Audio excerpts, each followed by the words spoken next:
Go live. Takes a few seconds. No, So what happened? we should always do a cold intro. What are you talking about? So the last thing I saw was that Zuck is paying $15 million to Wang and a bunch of other go live. Oh, I thought it was 100 million. I thought Sam was making fun of him for spending 100 million. Oh god. We're on live. It's not streaming right now. That's fine. But it says it's live. But I thought Sam Altman said it was 100 million. Was that a lie? Let's see. It seems like people are saying that could be not true. It may not be true for everybody or anyone. Yeah.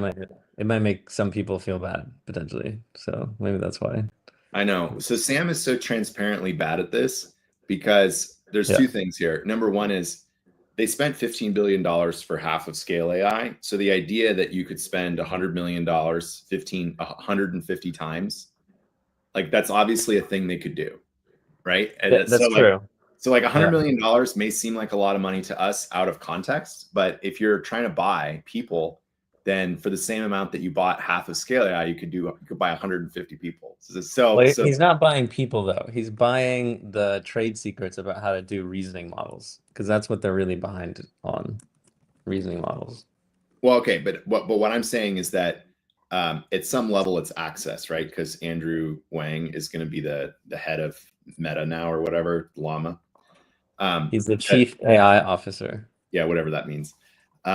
So the thing that I found pretty funny was so like Lulu was saying that there's like an AI architect that was previously Yann LeCun's job, and she was saying that people might have felt bad because it was reported that Ilya and a bunch of people passed on the job, and I was like, could you imagine that you get to be the AI architect for Llama and get paid tens of millions, potentially $100 million, and you just the thing at the cocktail party is, oh yeah, I was the 12th person to be offered this job, but Yann LeCun has to report to me and I got paid $100 million. Like there's no 20-something, 30-something immigrant who's like all focused 100% on AI who's not taking that job. You know what I mean? Like there's no negative status signaling of being paid $100 million or something, $10 million to be the chief architect for Meta. Yeah. No, it's a good move, and yeah, he got a lot of great talent, and it's clearly affecting. Sam has to answer questions about it to his many. Yeah, I don't know how much this hurts his business. Like if he couldn't even get people to leave, every single person signed up for Sam Altman during the drama 2 years ago. Yeah, that was 2 years ago now. Oh, interesting. Yeah, well, and I think now people are leaving in droves. It's pretty amazing. I think it's great. I think the way that he held them back last time was holding their stock hostage. That was what I heard. And so now if Meta figured this out and they can just pay them a lot of cash. Right. That they were always mercenaries. That's why they were supporting Sam at the time. Exactly, right? By the way, I wanted to sponsor this, to show this ad. So the Rundown is the top AI newsletter. It covers daily messages coming in every day. And I met the founder of this. It's pretty cool. How much are these units? Tell the people how much the units are for. Oh, these are actually free at the moment. We have 100% off discount if you're cool. Got it. So there are millions of people on these lists, and you can learn everything about AI every day. Not much like this podcast, but even easier. I love it. Text every day. Even less delayed than our talk about this. Than our talking points. In fact, there are podcasts that just take his newsletter on the Rundown and they just read it out loud, and then they also get millions of followers just reading it out loud. I like when people derogatorily comment about stuff like this. So part of this is you and I doing this for the public, but most of it is because it's nice for us to catch up on these topics. But yeah. Anyway, so I want to talk about chief agent officers. So before that, let's finish up our conversation about what a horrible human being Sam Altman is and how I'm so excited that OpenAI is losing top researchers to Meta, who's not even in the race at this point, from where I can tell. Yeah, I mean, Mark Zuckerberg isn't also known for privacy moves in general, although they made WhatsApp more private. Is it really better that Meta? I guess Meta's open sourcing everything, so that makes it a good makes it Well, good. so I'll put it in the context of my sort of information supply chain conversations. Um, it makes sense if you think about progress as a velocity vector rather than as like a point capability. It would make sense to have a US Western velocity vector of progress in open source. So, for example, they're going to be today, a lot of people use the US dollar. And so we can say that the US geopolitically has the ability to affect all of these countries because they use the dollar. And so, in much the same way, there's a thesis that the reason why the US maintains power today, petrodollar in the 1970s, but today it's they call it the tech dollar. So, if you want to do anything significant online, you have to use a US company like Google or Amazon or whomever, Microsoft.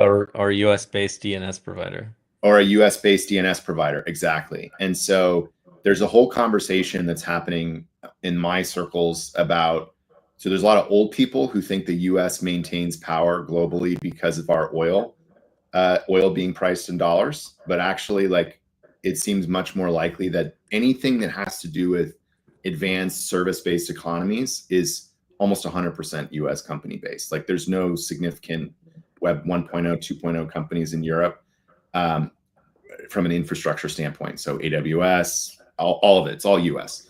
And so the question then becomes for AI is, how do we make sure that we maintain this tech dollar dominance? And the open source AI, even though they're point releases, Llama 2, Llama 3, et cetera, if you incorporate that into your supply chain for how you make your national AI, so like Brazil will have an AI, and Argentina and Central African Republic and Spain and Saudi Arabia, et cetera. And so just like if you want to make the Saudi Arabian version of Craigslist so that it's in Arabic or whatever, you have to use US DNS companies. If you're going to make the Saudi Arabian localized version of some AI agent, you need to use Llama, or you can use DeepSeek. And so from my perspective, geopolitically, it makes sense for the US to support a company like Meta doing open source. And I'd like to see more US companies doing open source so that these national AIs that are being built, right, because they're going to be completely on premise. So it's not the case that you're going to be sending it's not the case that Saudi Arabia is going to be sending all of its private.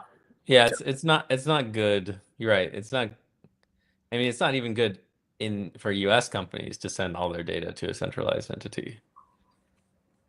Correct. Well, so that, like I said, and you're saying like other countries will never send all their data to the US. So there's a commercial interest for US to have open source that's within the US, and then there's a geopolitical interest. And one of the challenges in so we should at least have these open source models that talk about Tiananmen Square. Yes, and of course, so I want to be fair to the Chinese people as well.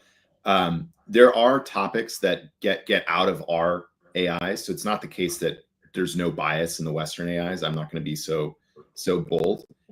What I would say, what are those topics, Michael? We don't need to go over that. Can we talk about it on this live stream? No, I don't think it's a good idea. They usually involve like the USS Liberty or something like that. So anyway, right. Like when you ask questions around that, like, it's not good. Anyway, so no boycotts here.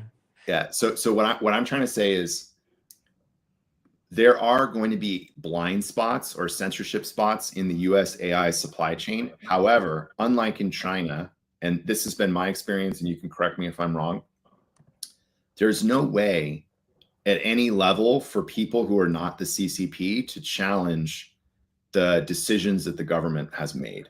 In the West, if there's a topic like the USS Liberty or whatever that's not in the AIs, or Plum Island, that's another good one. There's a recourse, like you could have a protest or whatever. Granted, it may not work. Okay, great. But there is a way to do something to say, like, this is not a thing. Not so much in Europe anymore, as we're seeing like all these political party people go to jail. But in the US, at least for now, there's a mechanism whereby people can express dissatisfaction with censored censored technology, in this case, censored AIs. And so for me, the preference is that the AIs that we build everything on top, there is like a recourse to discussing the censorship. If we include DeepSeek in every single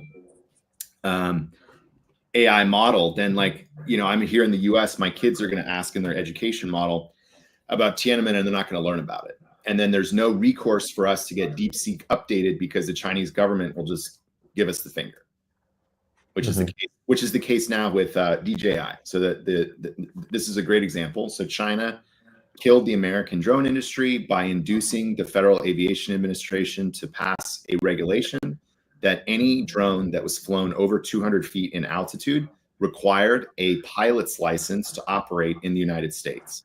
Yeah. And the way that the FAA enforces that is not against the drone operator, but the manufacturer. And so the fact is, no US company could assume the liability of certifying that only certified pilots were flying their drones. And so they all stopped making drones. But DJI, which is based in China, doesn't need to comply with the FAA regulations, because what the fuck is the FAA? They're going to sue the Chinese company? It's not a thing, right? Well, I'm a pilot, so American pilots also knew about these regulations and didn't want to risk their license. I understand, but my point is a lot of people fly the DJI drones that are in violation of this regulation, and the mechanism for enforcement that's available in the US is to go sue in China. Now you can look around and you can see a ton of DJI drones, so you know that this is not actually being enforced, this 200-foot altitude thing.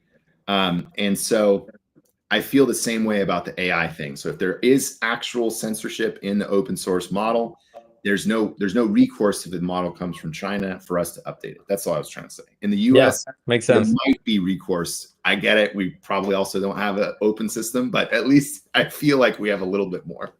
Well, looking at what's happening with RFK and Trump, it seems like, you know, there are sometimes extreme recourses eventually that can change. That's exactly right. You know, and we can talk about, I think both of us voted for Hillary in 2016 because we wanted to have a sort of a stable transition of power. And we were very hesitant about Trump because I actually voted for the Libertarian candidate.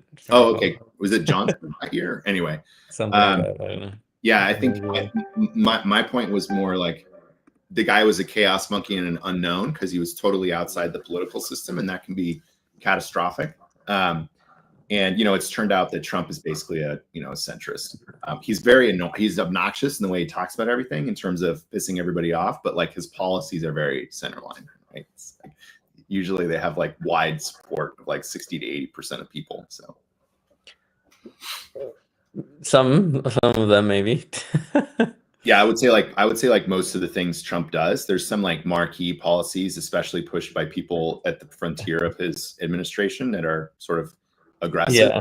For example, immigration enforcement. Some of the immigration enforcement. Also, Obama, the tariffs were not widely supported. Obama had much more stringent immigration enforcement than Trump did.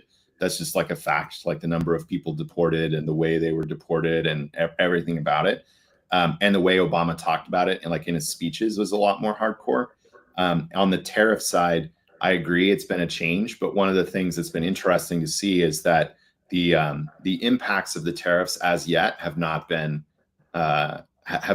communicated to the consumer, price point. So certainly, like there's reports of companies that are assuming these things, but there's also reports that countries are assuming the tariffs, and so it's not super clear that Trump has sort of destroyed the market.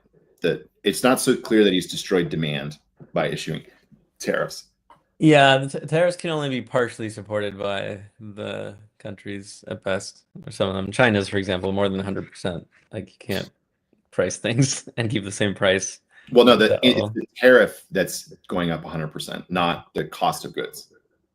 Yeah, if it's over 100%, unless your margin is more than 50%, your price has to go higher, or you're taking a negative margin. Let's orient everybody. If you declare $10,000 worth of goods when they come over CBP in a shipping container, you're going to pay $125 tariff. Okay, so if you double the tariff to $250, that $250 is 2.5% of the $10,000 of your declared goods. So it goes from 1.25 to 2.5. So again, It's a bit bullshit. it maybe, but like if that were true, if there was significant discounting by 10x, like you're saying, on a significant number of goods, then that would be extra worrying because it would mean that China's declared trade deficit No. is I'm not. 10x more than it is today. I'm not. I'm not numerically discussing. measured. I'm not discussing the actual value of the goods. I'm talking about how the tariff is computed. So No, it's I'm saying, but the way the tariff, if the tariffs are computed that way, then that would mean that the deficit, which is calculated using the same numbers, would be 10x bigger because we're actually sending so much more money that we're not declaring. You see what I'm saying? Oh yeah, no. Like I said, I didn't make the point that the goods in the container are sold at retail for $50,000 to $100,000, but declared as 10,000. But But yeah, it's not just what they're sold at. It's that how much Amazon or whatever pays I China for understand. it. The thing that's complex about this is that what the CBP assesses that on the tariff side to make the tariff is different from how the central bank calculates money going towards China. Is it? Yes. Is it different? They yes. don't use the data. No. So no one's like, but then, okay, if it's So different, then you can just compare listen. that number to the calculation. Listen. So if you bring goods into the US, you declare how much they're worth and you pay a tariff. A lot of times they'll then sit in the US for an indeterminate amount of time, and there'll be some modifications that allow the retail price to go up.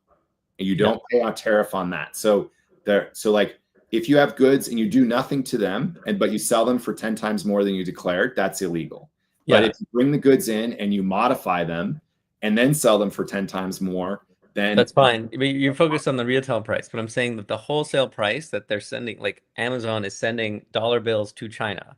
It's not Amazon. That's not how Okay. it works. So Amazon X company, X company is sending dollars to China. And you're saying company is sending dollars to China. The way that this works is Amazon has a bank. It's a US bank. That US bank rolls up to the Federal Reserve, and the Federal Reserve sends dollars to the Chinese Federal Reserve. There's a bunch of transactions that get moved between the banks, but the actual reconciliation of dollars moving is from central bank to central bank. Mm-hmm. So when they compute that there's a deficit or a surplus, that's computed from the central bank transfers, which is everything. Okay. So the amount that is sent because of the goods, they can see that number that's been transferred, and they can see it's different from the sum of the tariffed goods. No, they can't. That's the whole point. So the government's because it's two different systems.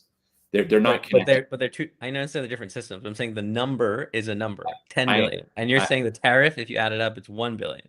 And then they can see that this number is bigger than this number by 10x. I understand that in theory what you're saying is correct, but in practice it's so complicated because there's so many different regulations, and it's like trying to figure out your medical bills, right? It's like, no, you go to a doctor and you say, what's my medical bill? And they say, I have no idea because I belong to a group that negotiates pricing with the payers, and every single week I have 57 payers.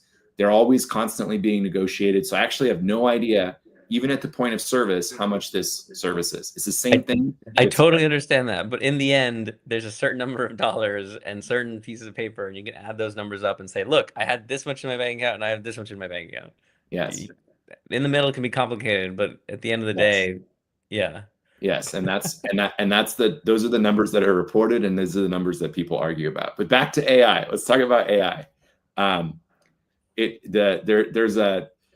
want to talk about chief agent officers. So I'm waiting for you to. You're excited about. Well, I haven't seen a chief agent officer myself. Who has that? Because Zuck announced an AI officer. Nobody has a chief agent officer yet, and basically the agents are very inexpensive to make, very inexpensive to run. And now we're in the phase of how do you orchestrate them at scale? So it's my personal belief from watching people use agents that we're going to go to a situation where every person is going to have to manage thousands of agents. And so every company initially is going to have a chief agent officer to figure out the interoperability. So for example, I can use ChatGPT. I just had a conversation with my plumber. Okay. So my plumber, very nice plumber, they spend, let's call it $10,000 a month with one of these companies like ServiceTitan or whatever. And ServiceTitan is rolling out a bunch of agents.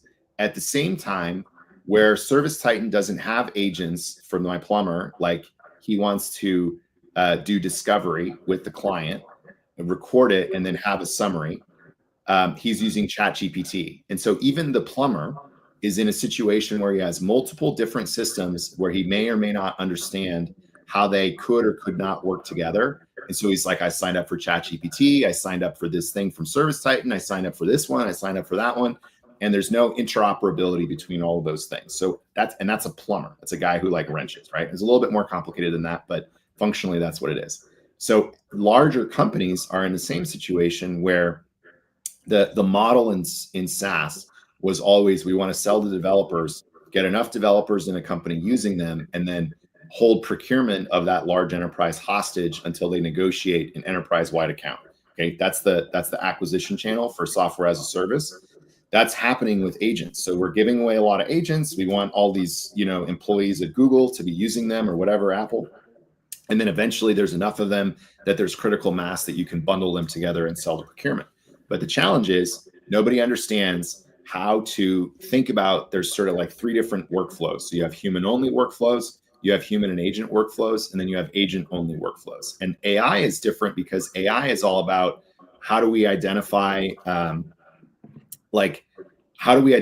basically the AI, the chief AI officer at companies, maybe not Meta, but at like a normal Fortune 500, is basically all about like cleaning the data and all about data. Yeah. What was that? It's all data. It's just basically like Wang is the chief AI officer. Exactly. So like what there's a good article. There's no new algorithms in AI. There's only new data sets. Yeah, exactly. So basically what Wang does at Scale AI is functionally what the chief AI officer is doing at all these companies, which is data wrangling. But how to incorporate agents into human workflows is not something that any of them are doing.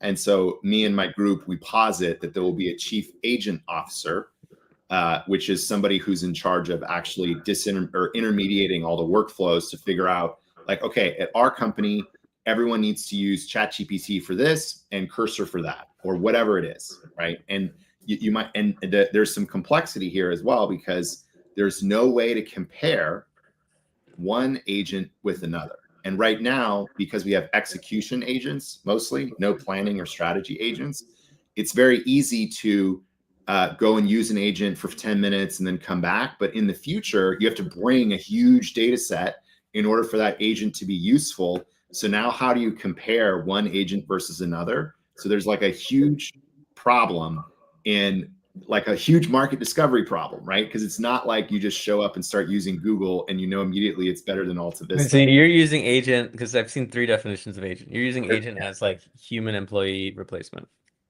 No. So you can do a human on. So when I say agent, I mean there is a computer system that runs an agentic workflow. And an agentic workflow could include human in the loop or human on the loop steps. But it's basically there's a set of input conditions and then there's an output set, and there's some process that goes through that. That's any software. But like what I think there are 3 definitions. One definition I've heard is just agent is just something that uses tools and goes and browses the web for you. Right. And another definition is like it replaces your secretary or translator or content streamer. But yeah, I don't think the second definition is correct, because computers are not the exact same as humans. And so you can't swap them out. Like no one's going to replace your secretary, but you're going to replace like the majority. People are totally replacing. Like I talked to someone at TikTok that got backfilled. You can replace the majority of tasks that a secretary does and then not need that secretary anymore, because they can't identify a new task that's economically productive inside the business in a fast enough time frame so they don't get fired. So like Microsoft famously is now fired, I think 30% of their employees or something like that, some crazy number. That's a lot. From the they overinvested in AI and there's no margins with the open source. Well, yeah, I mean, I think their entire model of it's pretty. So I've been saying this for a number of years, and I'll continue to say it, and people will continue to hear it but not understand it. Which is, if you can take a process that costs money and digitize it, that process is now worthless.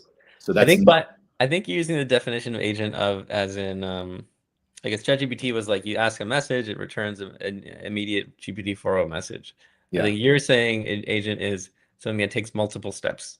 Like it does that, but it's like Yeah. Like I it said, stops, it does something, maybe uses yeah. tools, So maybe there's doesn't. a, It just so like I think loops and chat, steps until it solves it. yeah, ChatGPT is a chatbot interface on top of potentially agents that work in the background. So like when I'm saying agents, I mean the thing that oversees an agentic workflow, which is there are multiple steps, there are potentially decisions or outputs at each step, and those steps are discrete. So they're defined in terms of what the inputs and outputs are for each of those steps. And at the end of those steps, there's something that's been accomplished. Yeah, I totally understand. yeah, I don't know if the discrete steps matter so much, I It guess, doesn't. especially okay. It, Yeah. it doesn't. So you can abstract at the level of what I call the agentic workflow or the agent. It's just like go find this data from Google and put it in my database. What you Okay. were saying before reminded me of Peter Thiel's interview. Maybe you can explain that a bit because I didn't really watch it, so kind of What specifically about his interview did I say that makes you? I I didn't see it, but oh, you were saying people don't understand it yet, which I think is what Oh Peter yeah, Thiel, and then yeah, yeah. So again, it felt like from people talking about it that like people asked him about the future, and so I was involved with Peter Thiel 20 years ago, so he funded my first company lab meeting. I dropped out of Princeton and created this company. I was 19, so it was basically like a Thiel fellow before they invented the Thiel I fellow know, program. wasn't it so? You and I are too old to have done the Teal Fellowship, or Exactly. I totally would just have done missed the it. Teal fellow, but I basically was a Teal fellow. And uh, yeah, he's gone a bit off the rails by now, but he even then was talking about, I mean, the reason he funded us is because he wanted to do live forever. He wants to live forever. He does a lot of medical processes for that. And Aubrey de Grey, he funded Aubrey de Grey, who was also trying to do the Methuselah Foundation to have people live forever. And it's a very like transhumanist philosophy. Like we will like I don't know.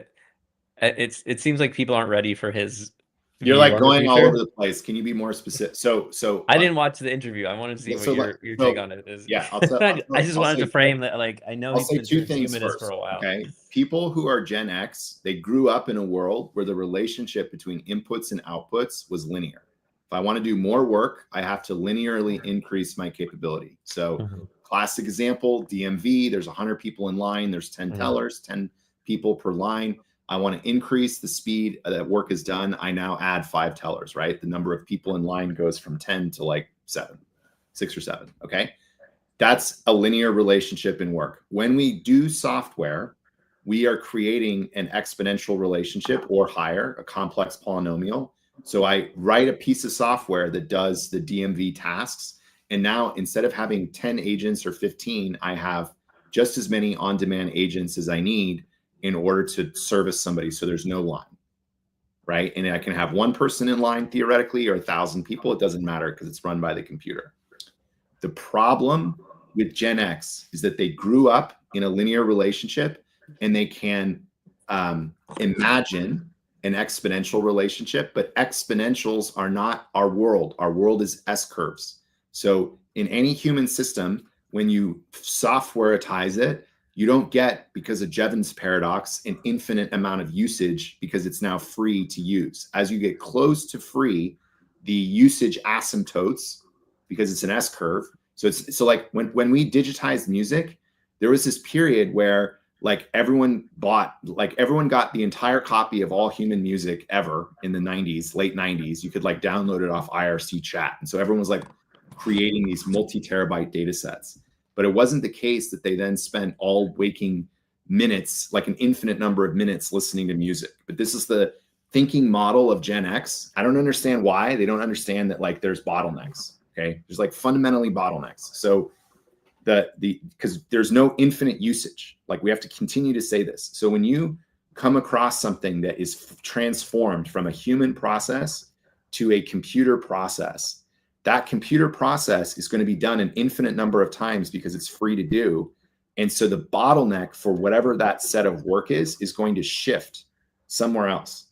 It's not going to be the case that we're going to have like, AIs that can do infinite wargaming. And so that now there's going to be like constantly fighting wars because that's not where the bottleneck is going to be. Anyway, so back to Thiel. So this is why we say, like, once you see something get digitized, it's free, which means it's worthless. So that there's not, like, it's very confusing for people because they're like, well, I used to get paid $100 an hour to do that. I was like, yeah, well, now a computer can do it for a penny, which means it's not worth anything. It's like, there's no, you're not like, oh, we're going to charge $90. No, no one's going to freaking do that. Like travel planning. It's going to compete it all the way away. Flight booking, travel planning. Yeah. It's kind of nice to have a human book your travel, but I agree. And I pay for it. Oh, you do? Yes, I pay for a human being. It's a luxury product. Okay. It's like, you can pay for humans to do stuff. Like, I'm going to pay for a human to cut my hair for the rest of my life. Right. I mean, like, obviously there's going to be robots that can do it. They're going to be great. It's like, you're going to pay for a human. It's like nice to have a human being. Right. And that's my thing. I could be a rich person and buy, a haircut by a human being. Okay. Like, whatever, guilty as charged. I'm employing a human being to cut my hair. Okay. I mean, a haircut's a bit different. It's quite a skilled job. Whatever. I'm just like you need more training to cut hair, like hundreds of hours than you do. I'm just pointing like a police out officer. Some people are going to choose to get their hair cut by a robot, and some people are going to choose to have their hair cut by a human being. Okay. Yeah. If I would, anyway, it's markets. They always bifurcate into the commodity market and the premium market. And the premium market is all about barrier to entry. It's all about personalization. And at some level there's technological quality, but it sort of seems to be going away, right? Because the world's best phone is still this phone. And if I'm a billionaire, I still have this phone. Like, I can't buy a phone that's 1,000 times better than this phone. It's just not a thing. So there is sort of this trade-off. Yeah. Okay. Back to Thiel. First of all, if you watch that interview, Thiel is the only person that I've seen who looks like he's getting younger. And it's just like, first of all, I don't know about that. He definitely. So he's not that old, but yeah. Peter's like 58 or 57, and I saw him, I think, like a year and a half ago or 2 years in person, and he looks younger in that video than he did when I saw him in person. Yeah, it could also be that he's going through cycles of, like, when you get into the transhumanist life extension stuff, and I'm not saying that Peter is doing this, so I don't want this to be taken the wrong way. There's a lot of crazy stuff that people do. Like, one of them is that they'll dump out all of the blood in their body and filter it and then put it back. And just like, when you get surgery, it's like swollen for a little bit, and then as its swelling goes down, now it looks better. So there's a comment that if you're regularly getting dialysis or one of these blood treatment situations, that you could look bad in the short term, but like look better in the long term. And then there's sort of like a alien look. If you look at Peter, he's starting to like move through the uncanny valley. So like, he's definitely doing there's some bulging. He's like doing stuff, right? And it's like at the frontier of stuff that you can do. And so like Brian Johnson also looked at points like he was going through the uncanny valley. Like, he didn't look like a person in the sense, like, it's like a vampire. It's a weird thing to say, because obviously these people are real humans, and sometimes they're nice. And so you don't want to like talk bad about them. And I don't think, having met Peter, he's a perfectly reasonable person given his set. Yeah, I met Brian Johnson recently. He looks healthier than he does in some of the old photos. Yeah. And so that's what I'm saying is, like, and a lot of these guys who are at the frontier, they like do stuff, they find out it doesn't work. And so then they stop doing it, and then so they'll go through these periods where they look older and younger. Anyway, Peter seems to be looking younger. The most interesting thing I found about that, and I've had this supposition for a while about Peter, which is that I think at some level he believes that he might be the Antichrist, or the thing that brings about the Antichrist. Because, and this is like one of those things where you like manifest whatever it is that you're thinking about. And in that interview, towards the end, the interviewer was like, well, are you the Antichrist? And he just sort of like loses it. Like, you can watch his brain reboot on live. And for me, that was one of the more interesting things about that interview. The other one is that Peter, 10 years on, still refuses to talk about, why innovation has stopped. So it's been clear to me for a long time, although I've never heard it from him personally, that he understands why human innovation stopped. So he makes a comment that starting in 1971, but possibly earlier, all innovation stopped in every single industry. And he said this is either technological or cultural. And then anytime that topic comes up, he talks about technology, but then leaves the door open for a cultural change, right? And unfortunately, it is a cultural change. And I don't know when. Peter obviously has made the calculus that it's not in his interest to talk about what happened and why. And so I'm going to sort of like respect that and not talk about it either. But it's certainly not like a technological problem from my perspective. So like SpaceX was able to do innovation, and there's a number of contexts that innovation happens. So like startups is a great place. Basically, like if 4 guys can get together in a room and come up with it, then we still have innovation on it. But in terms of innovation at a scale that requires thousands of humans together, we don't do that at all. Yeah, I mean, the thing is, he was right 20 years ago when I met him, but he's saying it was all about Twitter and social networks. But the thing is, like, the reason we have had innovation in the last 3 years because of ChatGPT is because a decade of slow AI innovations, the decade before that, during this time that he was complaining, and uh, so LinkedIn, made us more efficient. Like LinkedIn made the Silicon Valley more efficient, let people move around, let me hire in such a way that we got people in the right places to do all this innovation. And right, but Facebook and its communication tools all let of us, the innovation, like all of Twitter run on AI. All of AI, but like Twitter. Twitter fundamentally was so the all of the AI community was running on Twitter. Like it efficiently spread all of its ideas through Twitter, and that's why we got the yes, I understand. Transformer and then eventually ChatGPT. Yes, I understand. So one way to view innovation is the emergence of new technologies or paradigm shifting technologies. And the paradigm shifting technologies that emerge are all done by teams of like 2 pizza teams.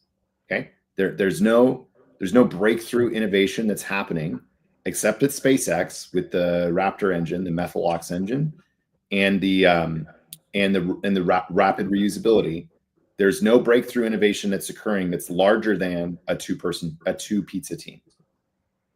And that is a cultural problem, not a technological problem. In the 60s, when we had all the national labs, we had breakthrough innovations that were occurring with larger than two pizza teams. So so like when you remove everyone above 7 people, then you're going to get less innovation. So a lot of the innovation that we might need, for example, in a chemical process, in a mechanical process, requires more than 7 people. And the reason why the computer stuff has been so successful is because there is the ability for 4 guys, because there's infinite leverage in thinking. But like you can't have hardware-based innovation with infinite leverage. And now we're at a point where the thinking is so good that we can just think about something and then make it in hardware because we've digitized the atoms, right? That's functionally like what's happened. And then my contention is that fuck all happened in the last 10 years in AI. The only thing that happened is that computers got faster. Like the fundamental algorithms are from the 70s, 60s. Like the perceptrons from the 70s, but there's definitely been innovation. Like you can't just throw a perceptron on this yet. Although I guess theoretically you can use an MLP in 50 years with really fast chips. Yeah, I mean, so like I remember having a conversation, I think we talked about this on one that wasn't ever published, about I was at Hackers and we talked about all of the models that we have derived from work in the 70s. And I talked with a lot of the guys that did the work. And I was like, well, where did you guys come up with these neural network models? And they're like, oh, it came from neuroscience in the 50s. And I was like, okay, well, what were they studying? They're like, well, they were studying how people see. So like the vision. Okay. And I was like, okay, that makes sense because we want to do OCR. They're like, you want to do object recognition.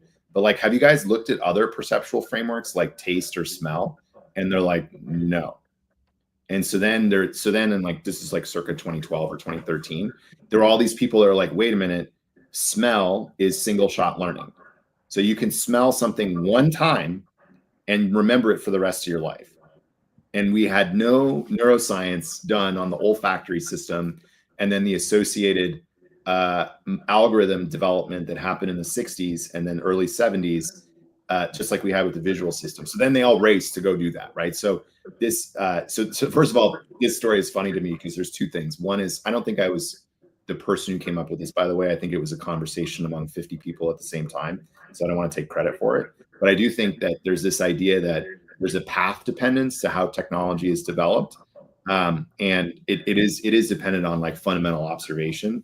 And there are other, like how hearing works is also a little bit different than the visual system, because like the visual system, again, like there's edges, and then it like it's very well understood at this point how the visual system works, but it's not very well understood how the olfactory system works or the auditory system. And I think looking at those two and then driving new models and then adding all of the computation that we now have onto them is going to yield some really interesting results. And it's fundamental science, so it takes a long time. Like I don't think I've seen any papers about single shot learning derived from the olfactory system yet, but like obviously the biology like has a solution for that. And with no jobs left for humans to do, we're gonna either shrink massively in population, or we have to make up some fake jobs to keep people around. Well, so that's Because how else are we gonna do the science experiments on them? Right. You can make an argument that like all of the accounting jobs, sorry, all of the information jobs the last 40 years are all fake jobs. Yeah, there's definitely a lot of like investment banking is a fake job. Yeah, a lot of these, I mean, sales jobs can sometimes seem like fake jobs, but it's just a sales job, investment banking. Well, sales jobs actually seems the least fake to me, but like there's a lot of investment banking is a sales job. It's, no, it's not. This to this, and then kind of convince someone to buy this company. Okay, so that's why there's been margin compression in investment banking, because you basically made technology for that. But for example, people that have meetings about having meetings, that's a fake job. So basically, I mean, if you're a second level manager, if you're a third to N-2 level manager, or N+2, where N-2, right? So if N is where work gets done at your company, that's where most CEOs are. You're saying that they're not useful? No. CEOs are the first level. So CEOs can do strategy, and then the next level down from the CEO can do planning and execution. But there are 11, 15 level organizations that exist. Don't even get me started on the federal government. Everybody from like the third level all the way down to like N-2. So if the 15th level is where work happens, then the 13th level. So from the 13th level to the third level, all those people have meetings about having meetings. Like that can all go away. Those are all fake jobs. I don't know, but why do they have those things? Like you can't have one VP have 10,000 reports, right? You can if they're agents. If the VP is an agent, or if the if managers are agents? If the reports are agents. They have no employees working under them? Yeah. They'll just have like human employees. Yeah. I mean, you're already coming up to like a company that makes $1 billion a year that has no employees, right? Like we're getting what company? I said we're getting there. The trajectory is moving that way. I haven't seen one yet, but we'll get there. What's the closest we've been to that? Midjourney has like 11 people or something. I don't know. Like it's what's the biggest that one person has had? Midjourney is like $200 million in revenue with 11 people, something like that. It's crazy. Their revenue per employee is like over $10 million. Pretty amazing. But what's the biggest one person has had? Like why would someone resist the temptation to hire a single person to make up a skill they need? So there's a bunch of like artistic autistic guys on Twitter who claim that their business only had one person, like Levels.io, and they scaled it to like a couple $1 million a year in revenue. But I think there are businesses that have $10 to $25 million in revenue that are one person businesses for sure. 10 million revenue, but they would need to have at least 100 million, probably 300 million. They're SaaS businesses, right? So it's like one guy makes a SaaS for a very particular niche, and then it's worth $10 million. But by the time you're there, you're going to have a lot of people with 3 employees trying to compete with you, and it'll start to get a lot more. So I personally think the minimum company size is going to be a 2 pizza person team. I think there are, like to Peter's point, I think there are cultural factors that influence what we can and can't do. And I don't think those are going to go away anytime soon. Like there are also bus factors. Like, why would you just rely on yourself or one other person? Even like you'd always have redundancy, like multiple layers of redundancy. if you study like human design, also like, and you look, so people have looked at sort of how people work at scale. Human design, like the chakra thing. So I'm sorry that I came up with human design. So Okay. specifically, I'm talking about like the way that people behave in organizations. They tend to fall into like 19 to 25 archetypes. Oh, okay. And some of those archetypes can't work together. This And is the so, chakra thing. Like no, this is like some combination of like predictive index. manifester thing. No, this is Manifesting. okay. Just take away the frickin' human design bullshit. Okay? Like But what astrology. you're Just describing is exactly astrology. I understand everything comes full circle, right? It's like when you talk to physicists about the universe, they start talking to you about God. You're like, wait a minute, I thought you were a physicist. And they're like, yeah, man, like as we get into the limit, like it doesn't make any sense. It's all weird. It must be God. You're like, okay. Mm. So like everything is a circle. We get that. So if you like look at the way that people work, some people work in certain ways and they work in other, anyway, it falls out to like 25 different archetypes.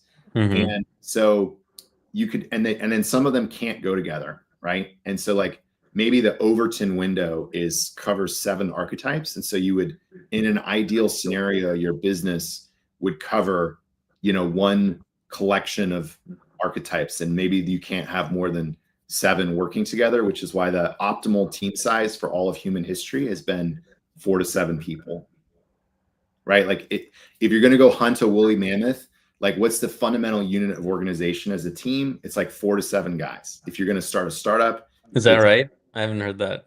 yeah, like People, look at militaries, right? The smallest unit size is the platoon. How big is the platoon, right? For all of human history, work that's done by men that's very uncertain in terms of the outcome is done by a small team of 4 to 7 people. And that's what a startup is, right? Now we can talk about like it was Steve Jobs and Wozniak, but anyone who's actually done startups will tell you that the first, second, and third employees that join a company are super important, and it's that initial team that that's like almost 4 to 7 people, and then when you get to a business that has 100 employees, that's close to where you see. But then things like Price's Law come into play, which is the square root of the total number of participants do half the work. So 10 people in a 100-person org do half the work. And so what you realize is that like even relatively large startups, like when I joined Fastly, we had like 70 people. There was like 2 engineers that were good. Sorry, 2 engineers that were shipping code, and everybody else was kind of not.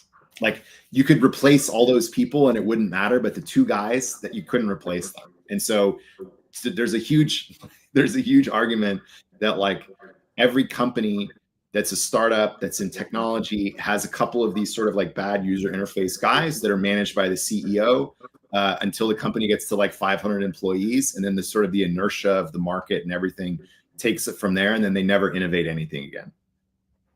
Right. So it's like you have all these PMs that come in. It's like you guys can do whatever you want, but like Bob, who's like our architect guy, he's going to work with me, the CEO, because I'm the chief product officer also. And like, we're going to keep building stuff. And then at some point the founder leaves, and then Bob no longer has cover from the rest of the org. And then he gets owned, and then the business is done. Right?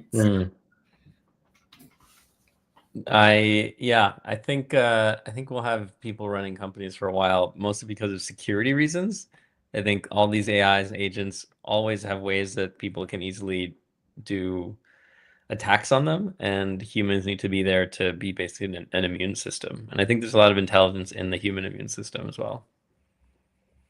I don't disagree. I think we're gonna, like I said, I think the fundamental company size will shift from everything to 4 to 7 people. Like we're all going to be in companies of 4 to 7 people. Like Hollywood. Yes. Yeah. Exactly. It's kind of a cool model. Very creative. I like that it's going to be very creative. Yeah. People come together. How long will be the typical stint? I don't know. Like a few months, like a Hollywood I don't know. production? So I've reasoned about this a lot in my career as well. So for example, I'm a really good. Most people like full-time employment forever, I understand, and I'll say that I was really, really good at go-to-market for businesses that were doing $1 million of revenue, but we're doing less than $50 million of revenue. And so, like one way to think about that in startup land is that 0 to $1 million is a set of people, 1 million to 10 is a set of people, 10 to 25 is a set of people, 25 to 100 is a set of people, and nobody can span more than like two of those categories. And so you could think about the company as kind of like a shell, and then you swap people in as you grow, and you have different people that are different teams that get swapped in. Because like go to market for Hangout is totally different than go to market for Fastly, which was totally different from go to market for, in my case, Synthesis, right? Where it would Hangout really small, Synthesis bigger, Fastly massive, right? And the idea of the company could stay through all those things, but the kind of person that you need is totally different at each level. And so my suspicion is that you'll get people that like a specific size of work, and they'll work together. So your permanent employment will be with the other 4 to 7 people on your team, but your team will just take on projects that are of indeterminate length. And I think you're going to be employed by your team, but what kind of work that your team does, you'll niche down, right? Extremely niche down, and then you'll get put together like Legos, probably by an AI strategy agent, which is like, oh, AI producer. Yeah, the AI producer. It's like, oh, the proof of work for Joseph's team is like this. They're going to be perfect for this, right? And then they go and they hire you, and you go. And it will be power law distributed. So the other kind of like weird thing that occurs is, well, first of all these teams that are successful will be jacked into Neuralink or something similar. And so you'll have this very strange experience where in a family, because like a family won't be the 4 to 7 people, although maybe you'll try. You'll have a situation where you'll have the one sort of like mentat autistic guy who makes all the money for the family, and then some indeterminate number of people that are in the family who like aren't jacked into Neuralink, because it's going to be like it's going to be super weird to be connected to Neuralink, because right now, when you and I talk, we filter down everything to this bit stream of audio. But at the moment, like Neuralink is able to inject images into other people's brains. The I/O speed between people who have these things is going to be orders of magnitude higher. And so their experience of what it means to be a human is going to be way different. And my suspicion, looking at women's work, is that there will be a huge rejection among women from jacking in to doing this. And so there'll be a huge... Well, Wang says he doesn't want to have kids because you have to plug in Neuralink. So yeah, I think so. Like Wang talked. But his argument is you need it from when you're a child. Otherwise, so Wang talked about brain's going to reject it. So it's kind of bullshit, because when women have kids, they release a neurochemical that creates neuroplasticity. So in theory, we could release that neurochemical at any point and then install the Neuralink. So this is what I'm talking about. Like Wang is really good about data labeling and what he does, but he went on like Sean Ryan's show and talked a lot about like information weapons and agentic warfare, which is what I do. And I don't think at all like what he said was correct. Right. So I agree that this 28 he's like the sci-fi version that's like super cool and like there's a 28-year-old kid. He's great. I think he's really smart and he knows what he's talking about in his area, but as soon as he steps out of his area, he sounds like a dumbass. So, it's like I sound like a dumbass when I talk about anything because it's outside my area. Like I was like, dude, Alexander, like first of all, like you can inject like a drug into your brain to make it neuroplastic again. There's a trade-off. I haven't heard that, but maybe send me some papers. We're going to end the stream in a second. All right, bye everybody. Really good to chat again. I'm glad we got more into the sci-fi though. I think that's a cool way to go with this stuff. Everyone's going to be managing thousands of agents. Just wait for it. I'm excited. It's your dream. That's your dream. No, I think it's just the inevitable. Like everybody wants to be the CEO of their own personal business. Yeah, but it's because you have humans under you. If someone just has a bunch of agents under you, that's not cool. That's not going to be like, oh, I want to be. I think it's super. I think it's super obvious to me that being polite to the agents gets them to work better. So I think what will happen is you'll have to do development and everything with your agents. Like it will be like a parasocial. I'm saying like some people will do that, but even higher status will be having 2 human employees.